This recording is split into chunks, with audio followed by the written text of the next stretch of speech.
Bismillahirrahmanirrahim. Assalamualaikum warahmatullahi wabarakatuh. Alhamdulillah hamdan katsiran thayyiban mubarakan fi kama yuhibbu rabbuna wa yarda.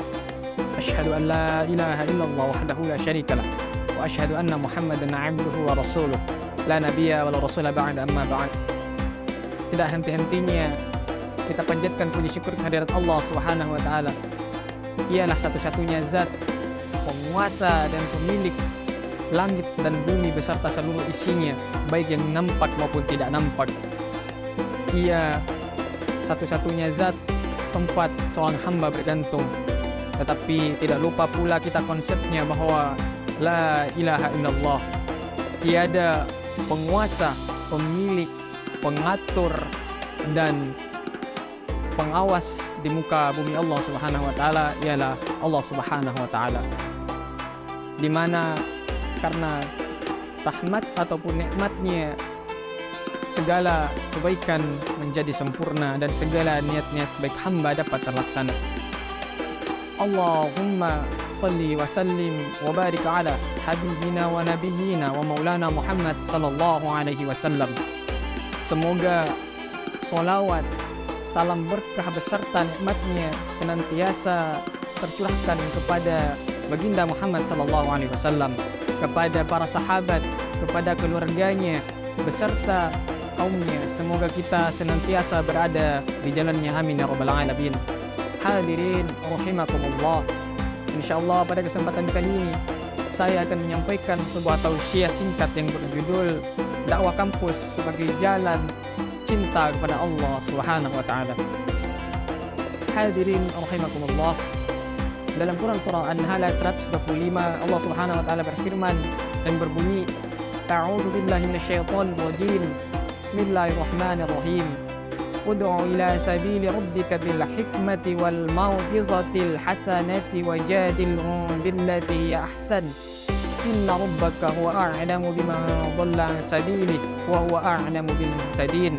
Yang artinya, serulah manusia kepada jalan Tuhanmu dengan hikmah dan dengan cara-cara yang baik, dan berdebatlah dengan mereka dengan cara-cara yang baik, dan bahwa sesungguhnya Allah Subhanahu wa taala mengetahui siapa yang akan sesat, dan sesungguhnya Allah Subhanahu wa taala mengetahui siapa yang akan berada di jalannya.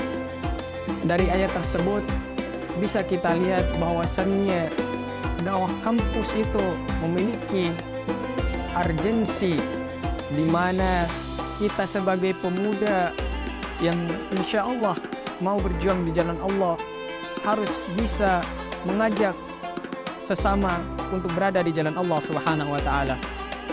Akan tetapi ketika kita melaksanakan dakwah tersebut, tentunya kita akan menghadapi berbagai masalah, hambatan, bahkan halangan.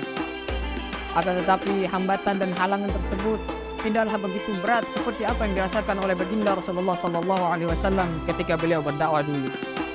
Pada suatu kisah, Ibunda Aisyah radhiyallahu anha pernah bertanya kepada baginda Rasulullah sallallahu alaihi wasallam. Sang Humairah bertanya, "Wahai Rasulullah, apakah ada hari yang lebih berat bagi engkau selain ketika perang Uhud ataupun di waktu Uhud?" Lalu baginda Rasulullah menjawab, "Ya Humairah, ketika aku berdakwah di Thaif, mereka mendustai, mengusir, bahkan menyakitiku, dan aku pun pergi dengan hati yang sangat terluka. Lalu Jibril alaihissalam datang dan suaranya berkata, wahai Rasulullah, sesungguhnya Tuhanmu telah mengetahui apa yang telah warga Thaif lakukan padamu. Dan apabila engkau menginginkan gunung-gunung di sekeliling Thaif ini hancur, maka hancurlah penduduk Thaif. Akan tetapi dakwah yang kita lakukan saat ini tidak seberat apa yang dilakukan oleh baginda Rasulullah SAW. Pada suatu hari, Ibunda Aisyah radhiyallahu anha pernah bertanya kepada baginda Rasulullah, "Ya Rasulullah, apakah ada hari yang lebih berat bagi engkau selain ketika di waktu Uhud ataupun perang Uhud?"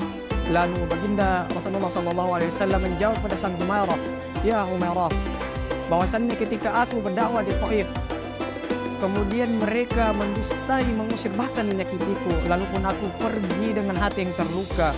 Kemudian Jibril datang kepadaku dan berkata, "Ya Rasulullah, sesungguhnya Allah Subhanahu wa taala telah mengetahui apa yang telah dilakukan penduduk Taif kepadamu. Dan apabila engkau memerintahkan kami untuk menghancurkan penduduk Taif, maka akan kami lakukan hal tersebut." Dan lantas dengan lantangnya baginda Rasulullah menjawab, "Tidak, aku tidak ingin menjadi hamba penyebab hancurnya muka bumi ini, akan tetapi aku ingin menjadi seorang hamba pembawa berkah ataupun pembawa nikmat."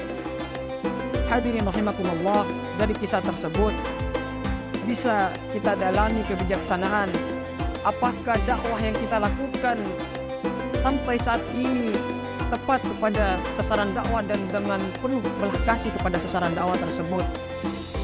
Karena pada dasarnya dakwah itu tidak harus dilaksanakan dengan penuh paksaan, dan sebaiknya dakwah itu dilakukan dengan tulus dan cinta yang ikhlas, dan terutama cinta kepada sang pemilik cinta, Allah Subhanahu wa taala. Hadirin rahimakumullah, jangan sampai kalimat dakwah yang kita ucapkan malah menjadi panah penyakit hati dan rusak hubungan di antara sesama. Dan sebaiknya ketika kita berdakwah, melakukan dakwah dengan penuh kasih sayang kepada sasaran dakwah, sehingga apa yang kita laksanakan tepat sasaran dan bisa didapatkan oleh orang-orang yang rindu akan hidayah Allah Subhanahu wa taala. Demikian apa yang dapat saya sampaikan, lebih dan kurangnya mohon maaf. Subhanakallahumma rabbana bihamdik, asyhadu an la ilaha illa anta, astaghfiruka wa atubu ilaik. Selamat menantikan waktu berbuka puasa.